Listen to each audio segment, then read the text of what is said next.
আমার প্রিয়জনেরা, আপনি কি খুশিতে আছেন, আনন্দে আছেন? এই জায়গাটি দেখতে কত সুন্দর, তাই না? ওমান দেশের মাস্কাট শহর থেকে আমি আপনাদের সাথে কথা বলছি। আপনারা এই জায়গাটি দেখছেন, কত সুন্দর। হাওয়ার, সমুদ্রের ঢেউয়ের আওয়াজ এত সুন্দর, আর চোখের সামনে এই সুন্দর জলকে দেখতে খুবই ভালো লাগছে। এই সুন্দর জায়গা থেকে প্রচার করা আমার জন্য খুবই সৌভাগ্যের বিষয়। আমরা সবসময় শরীরের সুস্থতা এবং শক্তির জন্য মনোযোগ দিয়ে থাকি। যখন শরীর দুর্বল হয়ে যায়, তার উপরে আমরা আরও জোর দিয়ে বলি, হাসপাতালে যায়, ডাক্তারের সাথে যোগাযোগ করে আর ডাক্তারের পরামর্শ নিয়ে, আর তিনি বলেন এই খাবার খাবেন, আপনি খুব দুর্বল, ওই খাবার খাবেন, এই ধরনের আমরা তাদের সমস্ত কথাকে মানি। ঠিক তেমনি আমাদের শরীরের ফিটনেসের জন্য আমরা অনেক জোর দিয়ে থাকি। জগতের কথার জন্য এবং জগতের কাজের জন্য, পরিবারের সমস্ত বিষয়ের জন্য আমরা অনেক মনোযোগ দিই, কিন্তু আমাদের চোখে দেখা যায় না, কিন্তু অন্তরে থাকা একজন মনুষ্য আছে। এই আত্মাই ঈশ্বরের সাথে মিলিত হওয়ার জন্য আর প্রভুর সাথে সঙ্গতি করার জন্য, প্রভুতে এগিয়ে যাওয়ার জন্য, ঈশ্বরের উপস্থিতিকে অনুভব করার জন্য এই আত্মা একটা ভূমিকা হিসেবে কাজ করে। তার জন্যই আমাদের মনোযোগ দিতে হবে। বাইবেলের বাক্য আমাদের কি বলে? গীতসংহিতা 19 অধ্যায়ের 7 পদে, সদাপ্রভুর ব্যবস্থা সিদ্ধ, প্রাণের স্বাস্থ্যজনক, সদাপ্রভুর সাক্ষ্য বিশ্বসনীয়। আমি ঈশ্বরের বাক্য থেকে আপনাদের জন্য প্রচার করতে আশীর্বাদ প্রাপ্ত।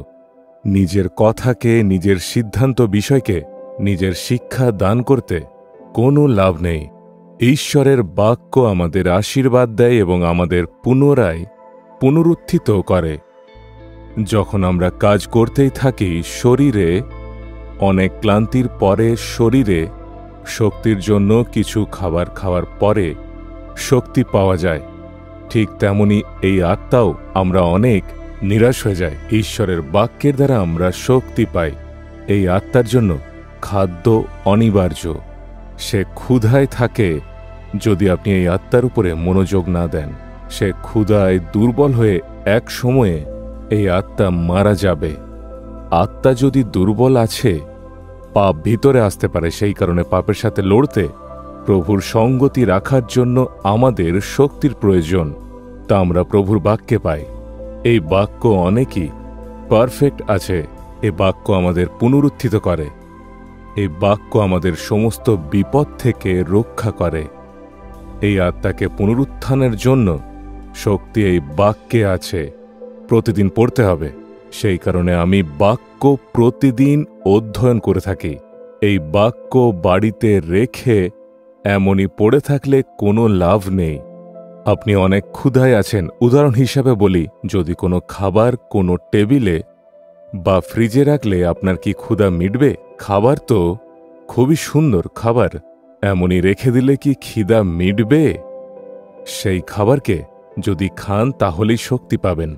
ঠিক তেমনি বাইবেলের সুন্দর বাক্য আছে। বাইবেলের বাক্যকে ফ্রেমে রেখে দেওয়ালে টাঙানো হয় আর তাকিয়ে থাকা হয়। তার দ্বারা কি আপনার পরিবর্তন আসবে? না। বাইবেলের বাক্যকে প্রতিদিন পড়তে হবে, হৃদয়ের গভীরে অধ্যয়ন করতে হবে। তা গ্রহণ করে প্রভুর চরণে আসার দ্বারা প্রতিদিন আপনি আশীর্বাদ পাবেন, সফলতা পাবেন। আর প্রভুর কাছ থেকে আমি আশীর্বাদ পেয়েছি এমন বলতে পারবেন। আর আপনি খুশির সাথে এটাও বলতে পারবেন, আমার আত্মাকে ঈশ্বর আবার পুনরুত্থিত করেছেন, আমি অনেক আশীর্বাদের সাথে আছি। আমি সেই কারণেই বলি, প্রতিদিন প্রার্থনা করার সময়ে বাইবেলের বাক্য অধ্যয়ন করে প্রার্থনা করতে হবে।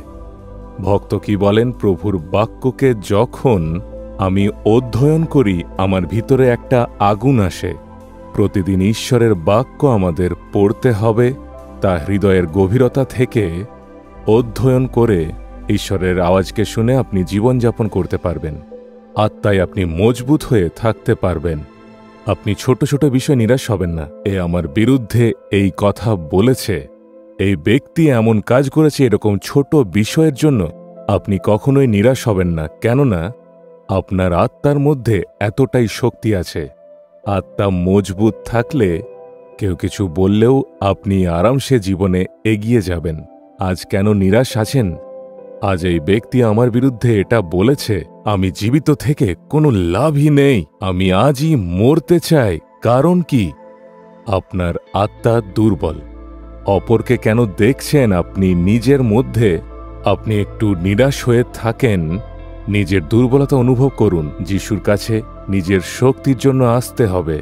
আর এটাও বলা চলবে না যে আমি এই জগতে থাকতে চাই না, আমি এখান থেকে চলে যেতে চাই, কারণ আপনি দুর্বল।